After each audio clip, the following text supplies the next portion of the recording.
요즘은 딸을 더 좋아하는 그런 가정들이 참 많습니다. 그러나 과거에는 남아 선호 사상, 다시 말하자면 남자 아이들을 더 좋아한다는 말이죠. 그 일로 인해서 아이들을 임신하면 꼭 아들이 나오기를 원하는 그런 부부들이 대부분이었습니다. 일단 첫째 아이가 이제 아들이면 일단은 안심입니다. 예, 그렇지만 또 이제 그렇지 못할 경우에는 늘 안절부절할 때가 많죠. 저희 부모님도 역시 계속해서 딸만 낳다가 마지막에 저를 낳으셨습니다. 저는 누님만 5명입니다. 여기서도 감탄을 하시는 분들 계시네요. 1부 때도 아주 크게 감탄을 하셨는데, 여러분 이제 처음 아신 겁니까? 제가 여러 번 말씀드린 적이 있는데, 그리고 저는 막내로서 이제 아들은 저밖에 없습니다. 저희 부모님은 아들을 낳기 위해서 계속해서 이제 자녀를 낳았던 겁니다.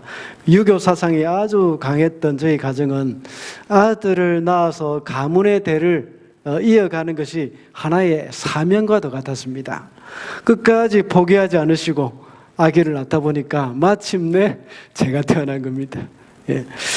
우리 할머니는 저를 굉장히 소중히 여기시면서 과잉 보호를 하셨습니다. 맛있는 것이 있으면 항상 제 것을 따로 숨겨 놓으셨습니다. 저희 누나들은 이런 할머니에게 참 많은 서름을 받았습니다. 그 중에 저희 막내 누님이 아마 가장 마음의 상처가 컸을 것입니다. 그러나 누님 중에 그 누구도 저희 할머니께 부당하다고 항의를 하지 못했습니다. 그렇게 하다가는 어떻게 되겠습니까? 더 큰 야단을 맞거나 아니면 정말 상처받는 말을 들을 것이 뻔하기 때문입니다. 그래서 그저 참고 살았던 겁니다. 그런데 저희 부모님은 저를 아주 엄하게 키우셨습니다. 아마 할머니가 저를 너무 과잉 보호하신다는 그런 생각 때문이었던 것 같습니다. 저희 할아버지도 저에게 예의범절을 가르치시면서 엄하게 하셨습니다. 요즘은 남아 선호 사상, 이것이 점점 더 사라져가지만 저희 세대만 하더라도 아들을 아주 중요하게 여겼습니다. 이렇게 아들을 중요하게 여기는 것은 이런 풍습은 이 성경 안에도 있습니다. 물론 이것이 성경적인 가치관은 아닙니다. 성경은 아들이나 딸이나 동일하게 소중하다는 것을 말씀하고 있습니다. 다만 그때 당시 중동이나 팔레스타인 지역의 하나의 문화였다고 볼 수 있습니다. 아직도 중동에서는 여자들을 여성들을 좀 폄하하는 그런 일들이 참 많죠. 오늘 본문에 나오는 슬로브핫이라는 사람도 역시 저희 부모님과 같이 딸만 5명이었습니다. 저희 부모님은 마지막에 아들을 낳으셨습니다. 그러나 오늘 본문에 나오는 이 집에는 아들이 아예 없었습니다. 슬로브핫은 요셉의 아들 므낫세 지파에 속한 사람인데 아들이 없이 딸만 5명 낳고 죽었던 겁니다. 그래서 가나안에 들어갈 경우 슬로브핫의 이름을 이렇게 가진 그 이름으로 슬로브핫의 이름으로 땅을 분배받을 수가 없게 되었습니다. 부당함을 느낀 그 슬로브핫의 5딸은 이제 모세에게 찾아가서 호소했던 것이죠. 모세는 그들의 말을 듣고 하나님께 기도했을 때에 하나님은 슬로브핫의 딸들의 말을 들어주어라고 말씀하셨고 슬로브핫의 딸들을 위한 특별한 법을 만들어 주셨습니다. 오늘날로 말하자면 부동산 상속 특별법 이런 법을 만들었겠죠. 가나안 땅에 들어갈 경우에는 모든 사람들에게 땅을 분배해 줍니다. 그런데 다른 사람들은 다 땅을 받게 되는데 아들이 없다는 이유로 자신의 아버지의 이름이 제외되었을 때 그때 슬로브핫의 딸들은 그 부당함을 느꼈던 것입니다. 만약 다른 사람들도 다 못 받는 가운데서 자신의 아버지도 못 받게 된다면 그것은 별로 상관할 바가 아닙니다. 그런데 모든 사람들이 다 받는데 혼자 못 받는다고 생각한다면 마음이 불편할 수밖에 없습니다. 특별히 아들이 없다는 이유로 그 명단에서 제외된다면 얼마나 억울하고 부당한 대우를 받는다는 느낌이 들겠습니까? 우리가 이 세상을 살아갈 때도 이런 부당한 일을 당할 때가 참 많습니다. 성도는 부당한 일을 당할 때에 웬만하면 차라리 당하고 넘어가는 것이 좋습니다. 그것이 덕이 됩니다. 그러나 예수 믿는 사람이라고 해서 무조건 부당한 일을 당하며 살아야 하는 것은 또 아닙니다. 때로는 그 일을 바로잡아야 할 때가 있습니다. 그러면 우리가 이런 일을 당할 때에 어떻게 해야 하는지, 부당한 일을 당할 때라는 제목으로 말씀을 살펴보도록 하겠습니다. 첫째로, 부당한 일을 당했을 때에 하나님의 약속에 대한 확신을 가져야 합니다. 4절 말씀을 다 같이 한번 읽어주실까요? 시작.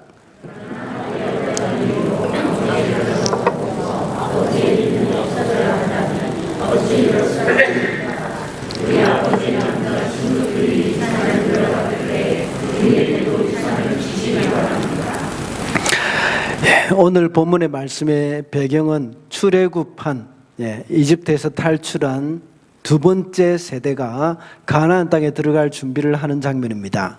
이스라엘 백성들의 인구를 조사해가지고 군대와 레위인들의 수를 세웠습니다. 그리고 가나안 땅에 들어갈 경우에 땅을 어떻게 분배할 것인지를 기록을 해놓았습니다. 땅을 분배할 때는 20세 이상 된 남자의 계수대로 나누는 것이었습니다. 그러다 보니까 슬로보핫이라는 사람은 딸만 5명 낳고 아들이 없이 죽었기 때문에 땅 분배에서 제외되었습니다. 이 사건은 이스라엘 백성이 가나안에 아직 들어가기도 전에 일어난 일입니다. 비록 그들은 가나안 땅을 차지하기 전의 일이고 또 아직 정복 전쟁을 시작하지도 않았습니다. 그렇지만 그들은 인구조사를 하고 땅을 분배받았습니다. 이런 그들의 행동은 아주 중요하게 봐야 합니다. 가나안 땅을 주시겠다는 그 하나님의 약속을 믿고 있다는 것입니다. 과거 40년 전에는 어땠습니까? 가데스 바네아에서 12명의 정탐꾼이 가나안 땅을 정탐하고 돌아왔을 때에 이스라엘 백성들이 반응, 여러분들 혹시 기억하십니까? 절대 그곳에 들어갈 수 없다고 말을 했습니다. 그들은 장대한 거인이었고 그 가나안 땅의 거민들은 장대한 거인들이었고 또 이스라엘 백성들은 메뚜기와 같았다 하고 말을 하면서 하나님의 약속을 믿지 않았습니다. 그런데 모든 그런 가운데서 모든 백성들은 하나님 앞에 통곡을 하며 울었죠. 오늘 본문에 나오는 이스라엘 백성들을 비롯해서 슬로보핫의 딸들은 그렇지 않았습니다. 40년 전에 있었던 자기 부모 세대와는 완전히 다릅니다. 지금은 그 땅에 들어갈 수 없을 것이라는 그런 생각은 이제 눈꼽만큼도 없었던 것입니다. 아직 땅을 차지하지도 않았지만 슬로보핫의 딸들은 그 땅을 차지한 것과 같이 생각을 하고 모세에게 이제 요청을 하는 것이죠. 그들은 아직 그 땅을 차지할지 못할지도 모르는 그런 상황인데 괜히 이런 말을 꺼냈다가 손해만 볼 수도 있습니다. 왜냐하면 그 당시 여성의 인권은 없다고 생각해야 합니다. 그런 문화였습니다. 그래서 여자로서 감히 이런 일을 하면서 앞으로 나섰다가는 큰 봉변을 당할 수도 있습니다. 차라리 조용히 있다가 실제로 땅을 차지하고 분배할 때 이야기하는 것이 더 지혜롭다고 생각할 수도 있습니다. 그러나 슬로보핫의 딸들은 가나안 땅을 차지하게 해줄 것이라는 그 하나님의 약속을 확신했습니다. 그들이 이렇게 요청한 것은 단순히 부동산 하나 차지하기 위해서 또 먹고 살 것을 찾기 위한 것이 아니었습니다. 만약 거기에만 관심이 있었다면 이런 일을 하지도 않았을 것입니다. 왜냐하면 그들은 시집을 가면 그만이기 때문이죠. 본래 땅은 아들을 중심으로 소유하게 되는 것이기 때문에 슬로보핫의 딸들은 시집을 가면 남편이 물려받은 그 땅으로 생활을 할 수 있습니다. 괜히 여자의 입장에서 이렇게 나설 필요도 없는 겁니다. 잘못되면 망신만 당하게 되기 때문입니다.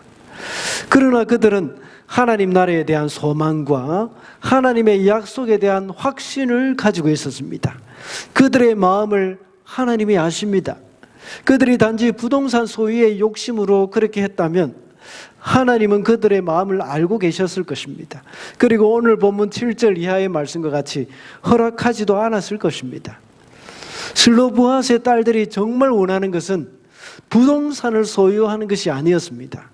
그들이 원하는 것은 아버지 슬로보앗의 이름이 언약의 백성의 명단에 들어가는 것입니다. 하나님 아버지 슬로보앗의 가문이 이스라엘 가운데에 보존되게 해달라는 그런 말입니다. 그래서 아들이 없다는 이유로 하나님의 기업에서 아버지 이름이 사라진다는 것을, 부당하다는 것을 이제 호소하는 것이죠. 슬로보앗의 딸들이 하나님의 약속을 확신했다고 했습니다. 그래서 반드시 가나안 땅에 들어갈 것이라는 것을 믿었다고 했습니다. 그리고 재산 좀 얻는 것에 욕심을 둔 것이 아니라 아버지의 가문의 이름이 언약의 백성들 가운데서 사라지지 않고 남아있게 되기를 원하는 것입니다. 그래서 4절의 말씀과 같이 아버지의 이름이 없어져야 한다는 것이 부당하다 하는 것을 호소하고 있는 것입니다. 성도는 하나님의 약속에 대한 확신을 가지고 살아갈 때에 장차 누리게 될 그 하늘의 기업에 대한 소망을 포기하지 않습니다. 성도는 이 세상에서 누리게 되는 유익이나 이 세상에서 누리게 되는 그 부귀영화, 안락함을 위해서는 그렇게 싸우지 않았으면 좋겠습니다. 그런 것은 좀 손해보고 살아도 됩니다. 그러나 영원한 하나님의 나라의 기업을 위해서는 싸워야 합니다. 그것을 지키기 위해서 힘을 써야 합니다. 그런데 오늘날 성도들은 반대로 하고 있는 경우가 참 많지 않습니까? 세상의 재물이나 명예 또는 자존심을 세우기 위해서는 길을 쓰고 싸우면서 하나님 나라에 대해서는 너무나도 관대하게 양보를 하고 있습니다.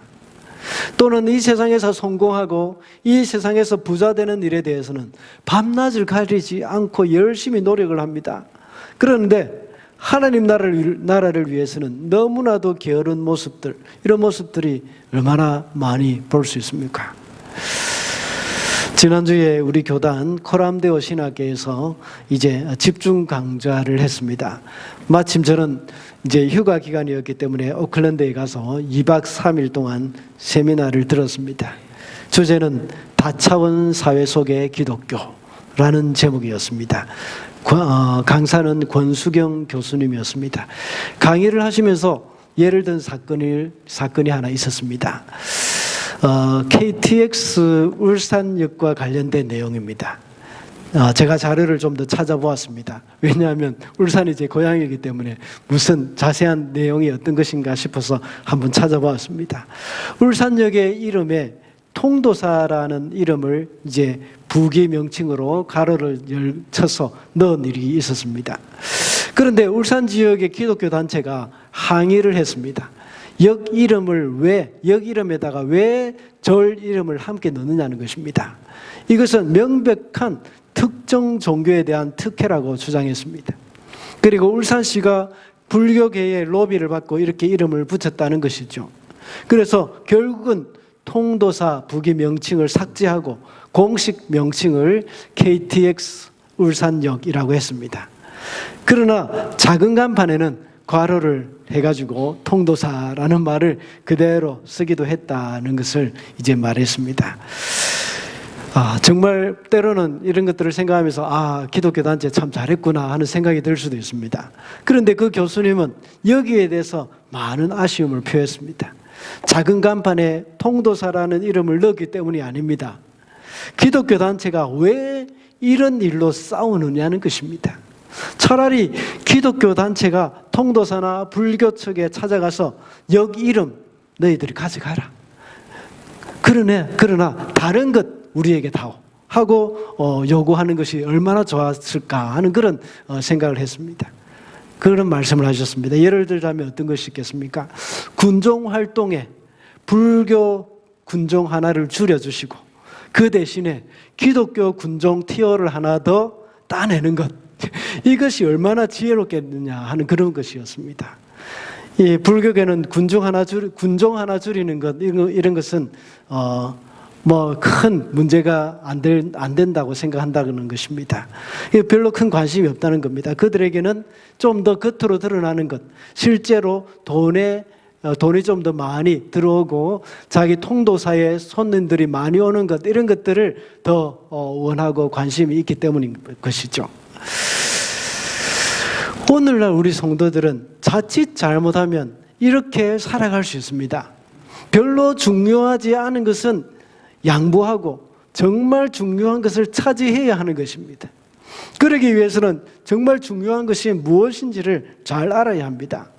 울산 기독교 단체가 이룩한 이 일들을 우리가 무시할 수는 없습니다. 그러나 그것보다 더 중요한 것이 무엇인지 알았다면 이런 것은 그냥 양보할 수 있지 않습니까? 그리고 더 중요한 것을 차지할 수 있었을 것입니다. 오늘 본문에 나오는 슬로브핫의 딸들을 통해서 우리는 이런 마음을 배울 수 있습니다. 그들에게 있어서 중요한 것은 하나님이 약속하신 하나님 나라의 기업에서 영원히 기억된다는 것입니다. 우리가 섬겨야 할 것, 또 우리가 남겨야 할 것은 무엇입니까? 자녀들을 위해서 많은 재산을 남기려고 하지 마시기 바랍니다. 자녀들에게 이 세상에서 성공하는 삶이 무엇인지 그것을 가르치는 것보다 더 중요한 것이 있습니다. 우리는 하나님 나라에서 영원히 남는 것을 자녀들에게 가르쳐야 하고 그것을 유산으로 물려주어야 합니다. 하나님이 약속하신 것에 대한 확신, 이것을 우리는 먼저 가지고 있을 때에 이러한 것이 얼마나 중요하다는 것을 우리가 알 수가 있습니다. 그렇게 할 때에 비록 어려운 일이 있다고 해도 그것을 이루고자 하는 그런 열정을 가지고 살 수가 있을 것입니다. 둘째로 부당한 일을 당했을 때에 정당한 방법을 사용해야 합니다. 2절 말씀 한 번 더 읽어주시겠습니다. 시작.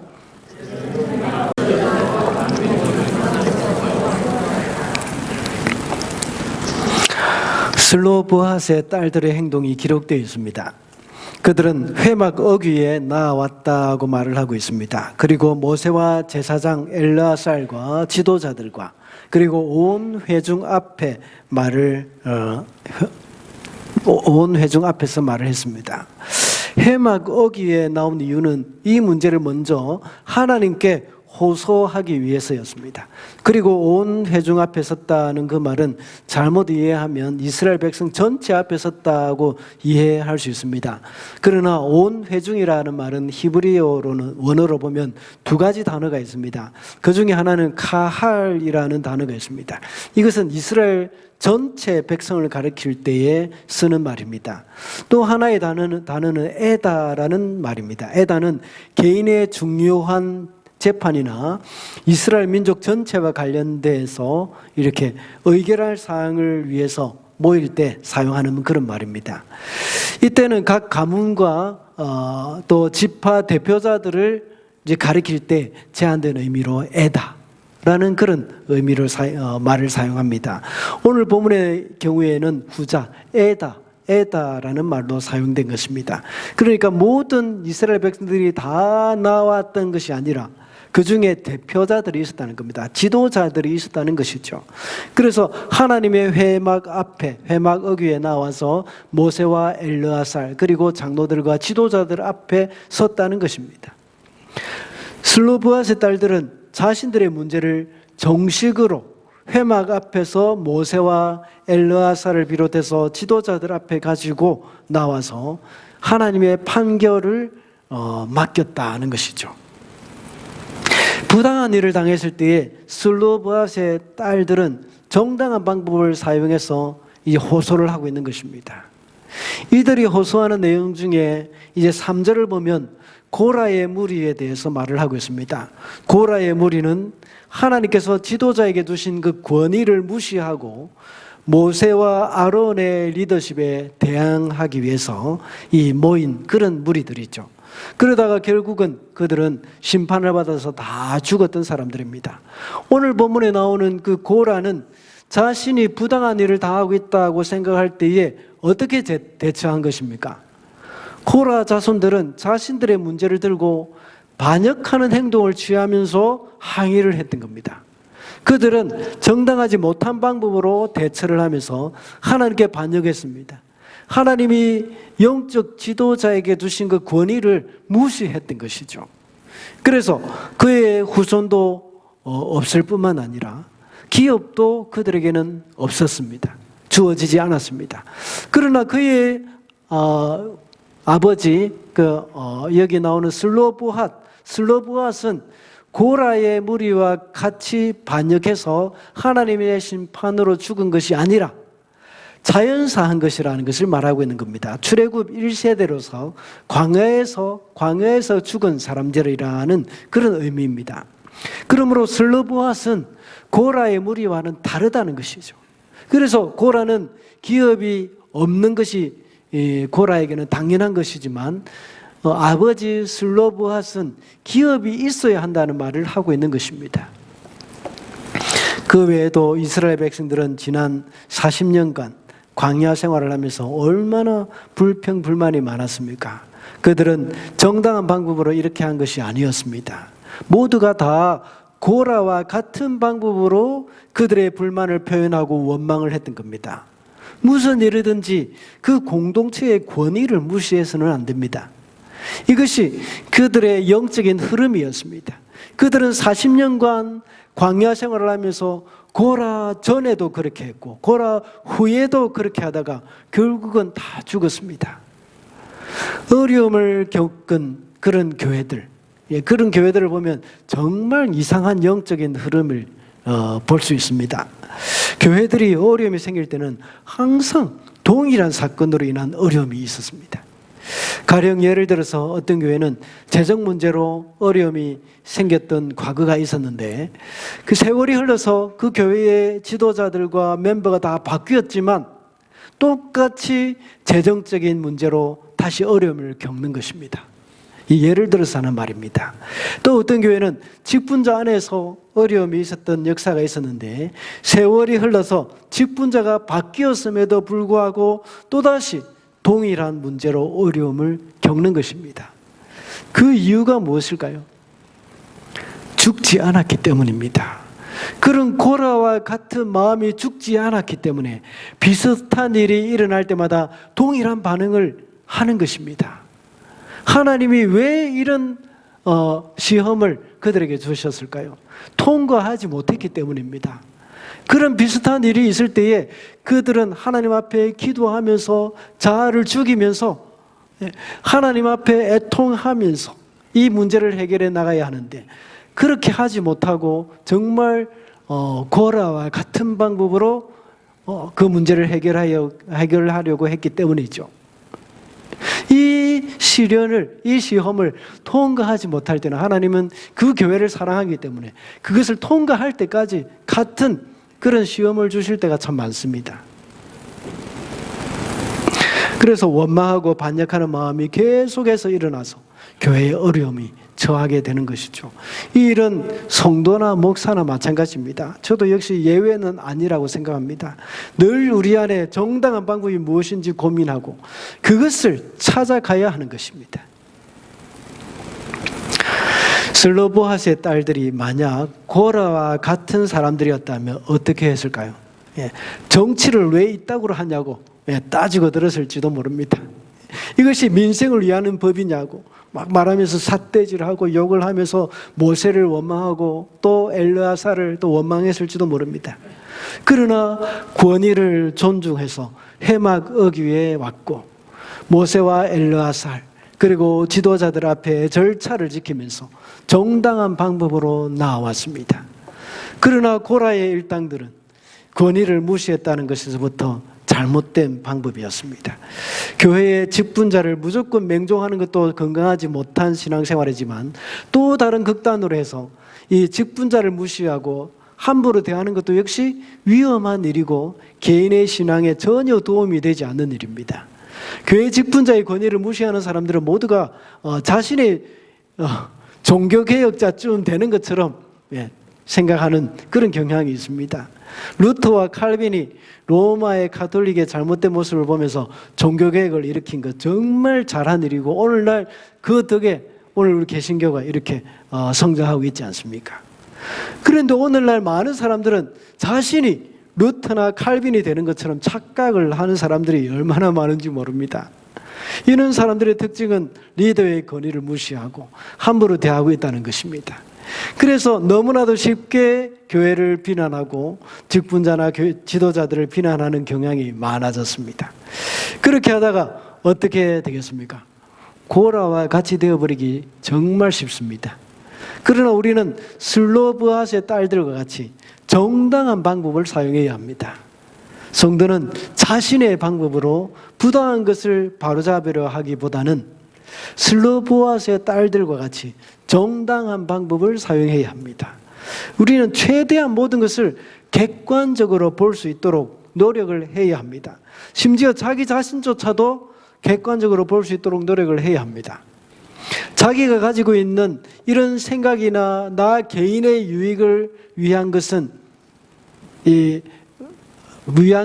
위한 나의 생각이나 태도는 아닌지, 이것을 끊임없이 돌이켜봐야 하는 것이죠. 그리고 나의 판단이 주관적인 것은 아닌지, 또는 모든 사람들이 보기에도 타당하다고 여겨지는 것인지, 객관적인 일인지를 두렵고 떨림으로 잘 살펴야 합니다. 나의 판단이 주관적인 것은 아닌지 살펴야 하는 그 이유가 뭐겠습니까?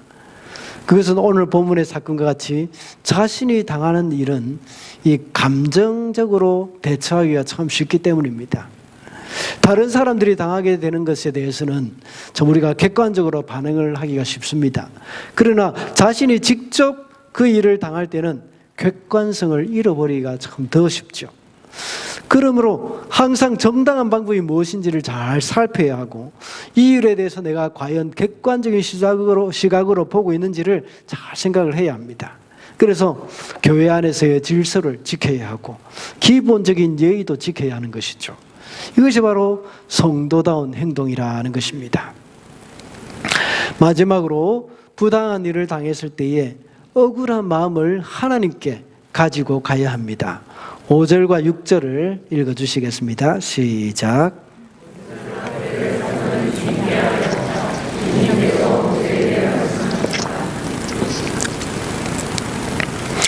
두 번째 대제와 같은 그런 맥락이기도 합니다.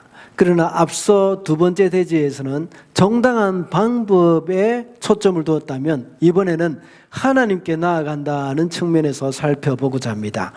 오늘 본문에서 슬로브핫의 딸들이 모세에게 와서 호소했을 때 모세는 그 문제를 가지고 하나님 앞에 가서 기도했습니다. 그리고 하나님은 모세에게 말씀하셨죠. 하나님이 모세에게 하신 말씀은 슬로브핫의 딸들과 비슷한 경우가 생길 때는 이렇게 처리해야 한다는 것을 말씀해 주신 것입니다. 우리가 자칫 잘못 생각을 하면 슬로브핫의 딸이 모세에게 갔고 모세가 하나님께 나아가 기도했던 것처럼 우리도 모세와 같이 영적 지도자에 가서 우리의 마음을 토로해야 한다는 생각을 할 수도 있습니다. 그러나 틀린 것은 아니지만 이 앞서 2절의 말씀을 설명하면서 제가 말씀드렸던 것 같이 슬로브핫의 딸들이 먼저 회막 어귀에 갔다는 것은 하나님께 나아갔다는 의미입니다. 비록 그들이 회막 어귀에는 갔지만 그 이상은 갈 수 없었습니다. 그 당시에는 모든 것을 제사장이나 모세를 통해서 하나님께 나아갈 수 있었기 때문입니다. 그래서 모세가 그들의 말을 듣고 하나님께 나아가서 기도하면서 하나님의 말씀을 들었던 것이죠.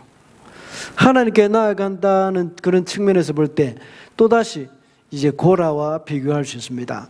고라는 자신이 가진 불만을 가지고 사람들에게 이야기를 하면서 사람들을 선동하는 일을 했습니다. 그래서 세력을 결집해가지고 반역을 했던 것입니다.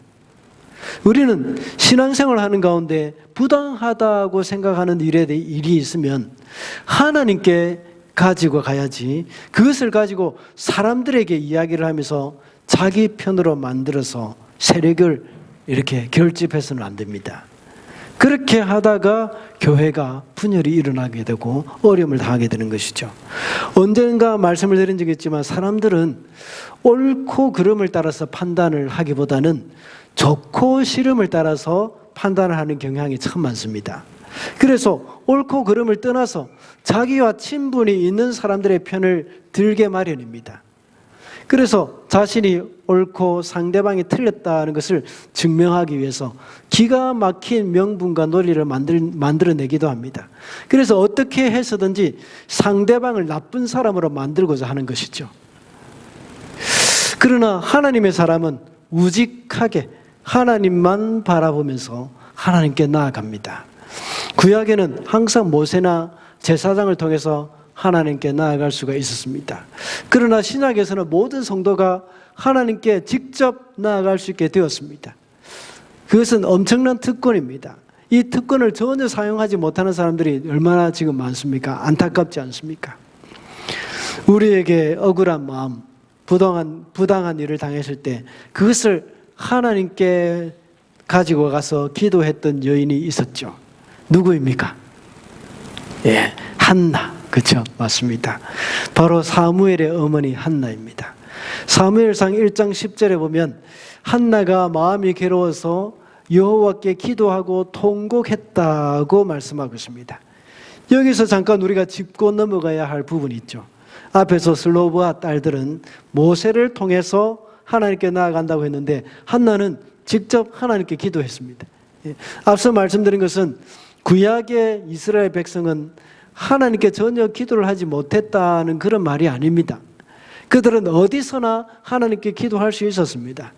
다만 슬로브앗의 딸과 같이 하나님께 응답을 들어야 하는 경우가 있습니다. 그럴 때는 제사장이나 모세를 통해서 가야 한다는 것이죠. 그리고 공적인 제사에 해당되는 것은 항상 제사장을 통해서만 하나님께 갈 수 있다는 말입니다. 구약에는 성전이 지어지고 그 후에는 이방인의 뜰이 있고 여인의 뜰이 있고 또 이스라엘의 뜰이 있습니다. 그렇게 구분된 이유는 이방인이나 여인이나 누구든지 정해져 있는 그 성전의 장소에서 하나님께 기도할 수 있다는 것을 말하는 것입니다. 한나는 자신이 임신하지 못하는 가운데 있었습니다. 그런데 그를 괴롭히는 버니나라는 그런 이 여인은 자기가 아기를 낳으면서 한나에게 상처 주는 말을 참 많이 했습니다. 그래서 한나는 그 괴로운 마음을 하나님께 가지고 가서 통곡하면서 기도했습니다. 그리고 엘리 제사장은 한나에게 하나님의 응답을 선언을 해 주었죠. 비록 우리가 불공정한 상황 가운데 있다고 하더라도 한나와 같이 공의로우신 하나님을 신뢰하고 하나님께 우리의 모든 억울한 마음을 가지고 가야 합니다. 고라와 같이 나 자신의 방법으로 잘못된 것을 이제 바로잡으려고 해서는 안 됩니다. 하나님을 신뢰하고 하나님의 때를 기다려야 한다는 것이죠. 나의 방법, 나의 수단, 그것을 가지고 세력을 규합해가지고 이것을 뒤집어 엎어야겠다 하는 그런 생각을 해서는 안 됩니다. 슬로브앗의 딸들이 이렇게 하나님께 가지고 나아갔을 때에 어떤 일이 일어났습니까? 자신의 문제뿐만 아니라 앞으로도 비슷한 일이 일어날 경우를 대비해서 구조적인 해결까지도 받게 되어졌던 것이죠. 앞서 말씀드렸던 듯이 부동산 상속 특별법이 제정된 것입니다. 그래서 슬로브앗의 딸들뿐만 아니라 앞으로 일어날 수도 있을 비슷한 일들에 대해서 하나님은 명확하게 지시를 해주는 것을 볼 수가 있습니다. 하나님은 이렇게 바로 섬세하신 분이십니다. 하나님이 이런 분이시라는 것을 우리가 알 때에 더욱더 하나님을 의지하고 하나님께 나아갈 수가 있는 것입니다. 우리 성도들은 이런 하나님을 신뢰하면서 우리에게 있는 억울한 모든 상황을 주님께 가져가야 하겠습니다. 말씀을 맺겠습니다. 오늘은 부당한 일을 당했을 때라는 제목으로 말씀을 살펴봤습니다. 우리가 이 땅에서 사는 동안에 부당한 일이 없을 수는 없습니다. 그러나 그럴 때마다 우리는 웬만하면 손해를 보고 양보를 하며 살아야 합니다. 그렇지만 그것이 만약에 영적인 문제이고 우리가 장차 받게 될 영원한 기업의 문제와 연관이 되어 있다면 어떻게 해야 하겠습니까? 그럴 때는 우리는 하나님의 약속에 대한 확신을 가지고 정당한 방법을 사용해야 한다고 했습니다. 그리고 우리는 그 억울한 마음을 하나님께 가져가야 한다고 했습니다. 그래서 이 땅에 살아갈 동안에 하나님의 백성으로서 진정한 승리가 무엇인지 알고 그 승리를 누리며 살아가는 저와 여러분이 되시기를 바랍니다. 기도하겠습니다.